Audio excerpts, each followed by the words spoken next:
Untuk mengetahui perkembangan di pasar komoditas, kita saat ini telah terhubung dengan Branch Manager PT Kontak Perkasa Futures Makassar, ada Mbak Sri Mulyanti. Mbak Yanti, apa kabar?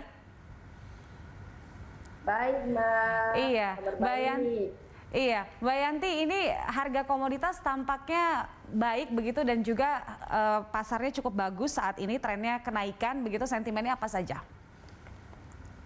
Oke, untuk harga komoditas seperti minyak mentah ya, batu bara, CPO dan nikel memang mengalami tren kenaikan, Mbak. Ya. Hal ini dipicu oleh pemulihan ekonomi global akibat pandemi COVID ya, dan meningkatnya kebutuhan komoditas untuk menopang industri. Nah, yang ini ya mulai berjalan dan tren harga komoditas ini diprediksi akan terus naik sampai akhir tahun 2021 seperti itu, Mbak. Isu-isu global lainnya ini tidak mengganggu nggak seperti isu Evergrande dan sebagainya? Oke, untuk isu Evergrande yang saya perhatikan, kekhawatiran gagal bayar Evergrande atau perusahaan properti terbesar di Cina ini justru menjadi daya tarik investor, terutama untuk komoditas emas. Kalau saya lihat seperti itu ya, karena emas ini kan sebagai sarana lindung atau safe haven. Di samping itu, faktor fundamental lain yang jadi fokus sebetulnya adalah di pergerakan emas adalah tapering, Mbak, tapering pemerintah yang akan dimulai di November ini sebagai langkah stimulus pemerintah untuk mendukung perbaikan ekonomi. Nah, yang pernah mungkin mereka juga lakukan tapering di tahun 2013 sebagai pelonggaran kuantitatif setelah krisis global seperti itu, Mbak. Kemarin harga emas sempat naik tipis, hari ini bagaimana trennya, Mbak Yanti? Oke, untuk kemarin harga emas sempat naik tipis di angka 17,45 dolar per troy ounce, di mana semalam sempat harga membentuk harga terendah untuk di bulan ini ya, khususnya yaitu di angka 17,21. Nah, untuk hari ini saya melihat market bergerak di range areal 17,10 sampai 17,50, Mbak. Di mana untuk hari ini harga tengahnya di angka 17,30. Untuk saya melihat sih kemungkinan harga masih cenderung melemah ya, walaupun mungkin untuk siang ini saya lihat ada rebound tipis ya di harga tengah 17,30, tapi harga jikalau dia tembus atasnya resistennya adalah di angka 17,40 dan 17,50. Akan tetapi jikalau harga tidak menembus di angka 17,50, harga akan kembali dengan support bawahnya untuk hari ini yaitu di angka 17,15 dan 17,06 seperti itu, Mbak. Oke, ini kan kita sudah mau masuk bulan baru dengan berbagai sentimen yang ada. Apakah masih jauh kita akan ke level 1.800, Mbak Yanti?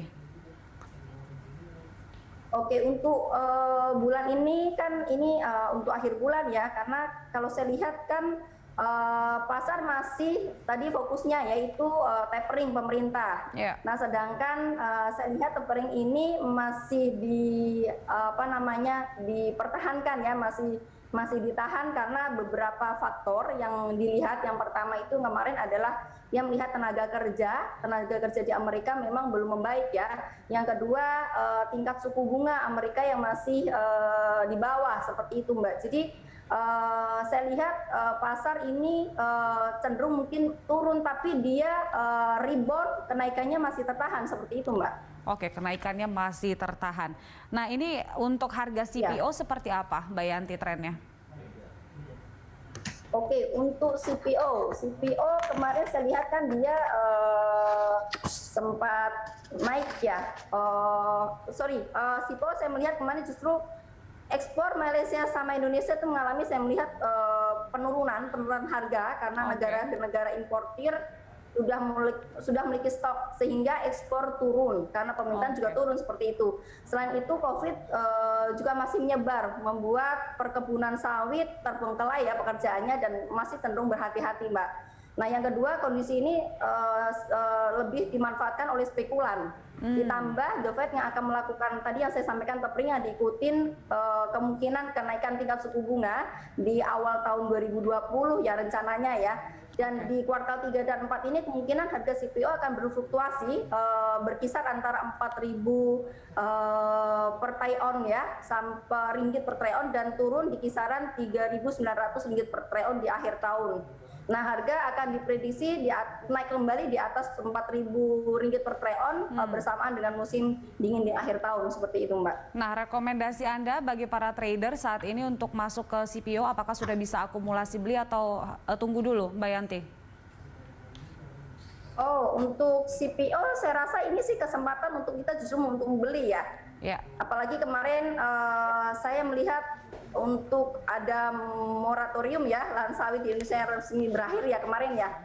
Itu saya lihat kan itu justru menekan CPO ya karena apalagi untuk jangka panjangnya ya pengelolaannya kalau tidak dilakukan secara benar. Nah, jikalau moratorium diperpanjang maka justru berpeluang untuk kenaikan harga CPO karena pasokan CPO di dunia akan cenderung stagnan, Mbak, seperti itu. Oke. Itu sih saya lihatnya seperti itu. Nah, terus yang kedua, sementara permintaan akan CPO mulai membaik di tengah perbaikan ekonomi di negara-negara maju seperti itu. Jadi ini kesempatan justru kalau misalnya para investor memang memburu untuk CPO seperti itu, Mbak. Oke, menuju musim panen, bagaimana komoditas kopi dan coklat, Mbak Yanti? Oke. Kopi naik, saya lihat sih kopi naik karena produksi dari negara-negara penghasil terbesar di dunia. Dan yang kedua, produksi kopi turun akibat gangguan cuaca ekstrim di Brasil ya, karena dia kan negara pemasok terbesar. Dan yang kedua adalah penguncian di wilayah yang menekan kasus COVID, seperti itu, Mbak. Oke, untuk coklat apakah memiliki sentimen yang sama? Kurang lebih coklat juga sama. Karena ini juga rata-rata negara-negara masih PPKM atau mungkin istilahnya sih saya masih pembatasan wilayah ya seperti itu. Jadi ini melihat saya sih coklat juga masih turun harganya seperti itu, Mbak. Baik, Mbak Yanti terima kasih untuk informasinya pada pagi hari ini. Selamat pagi. Oke, pagi, Mbak. Ya, itu dia.